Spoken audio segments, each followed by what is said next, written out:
Welcome to This Explainer. Today, we're unpacking the incredibly dense, absolutely fascinating history of the biblical text known as 2 Kings. We are going to figure out exactly why these ancient, deeply rooted nations ultimately collapsed. It's a gripping story of power, faith, and some incredibly severe consequences. Let's just dive right into this dramatic premise, shall we? Because this isn't just some dusty timeline of old monarchs. It's a story of immense spiritual authority, deeply divided loyalties, and a people trying, and often completely failing, to survive. We're looking at a profound historical account that details a real, gritty struggle to maintain a cultural and spiritual identity. So, here is our roadmap for today. First, Elisha's miracles and ministry. Then, the division of the two kingdoms, followed by a look at some prominent kings in history. And finally, obedience and the final fall. Let's kick things off with Section 1, Elisha's miracles and ministry. Okay, to navigate all this history, we kind of need a mental map, right?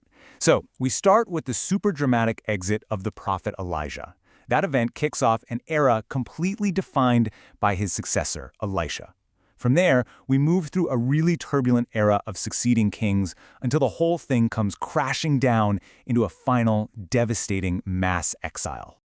The text establishes right out of the gate that divine power and stark warnings were totally present for these nations. I mean, the narrative describes the prophet Elijah literally ascending to heaven in a chariot. His disciple Elisha succeeds him by receiving what the text calls a double portion of his spirit. And from there, Elisha takes the baton, and his resulting miracles are used in the text to explicitly, undeniably display God's power to both the people and the rulers. Basically, the nation was absolutely not left without guidance or visible proof of spiritual authority. Which brings us right to our second focus, the division of the two kingdoms. Now, right alongside those mind-blowing miracles is a massive geopolitical conflict. The book actually splits its focus here, presenting the histories of Israel up in the north and Judah down in the south side by side. They're next-door neighbors, they have a shared ancestry, but as the text shows us, they are walking entirely different, often hostile paths. It's a fascinating look at how a once unified people can just completely fracture and drift apart. That takes us to Section 3, Prominent Kings in History.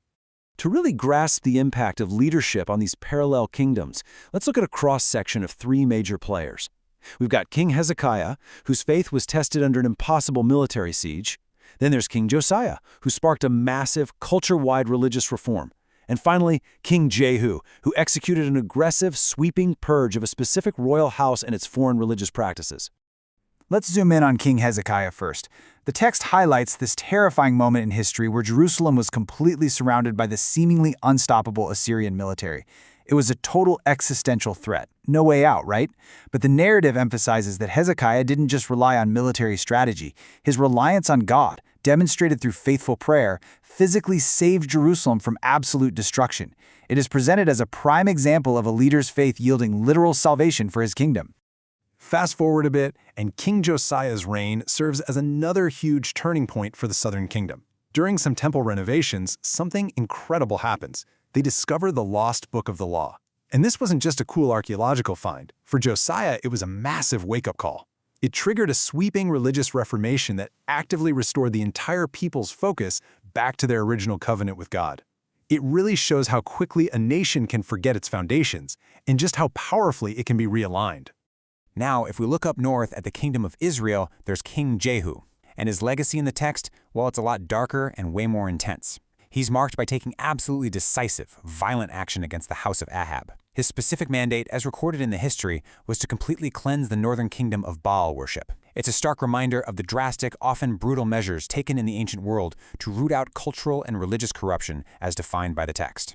Which leads us to our final act, Section 4, Obedience and the Final Fall. So we've seen these rulers show us flashes of hope and moments of severe correction.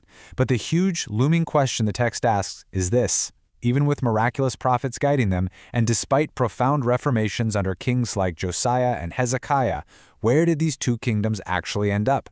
The book's primary moral thesis is practically flashing in neon lights. According to the text, obedience to God inevitably brings profound blessings, peace, and security.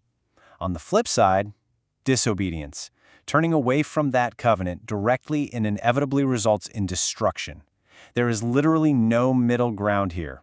The historical events are completely framed through this exact lens. And tragically, as the history concludes, we see that the warnings just didn't stick.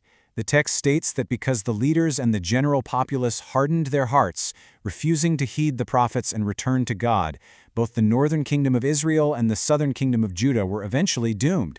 They didn't just lose a few battles, they lost their land entirely. It led straight to a devastating downfall and a mass exile. It's a really sobering finale, honestly.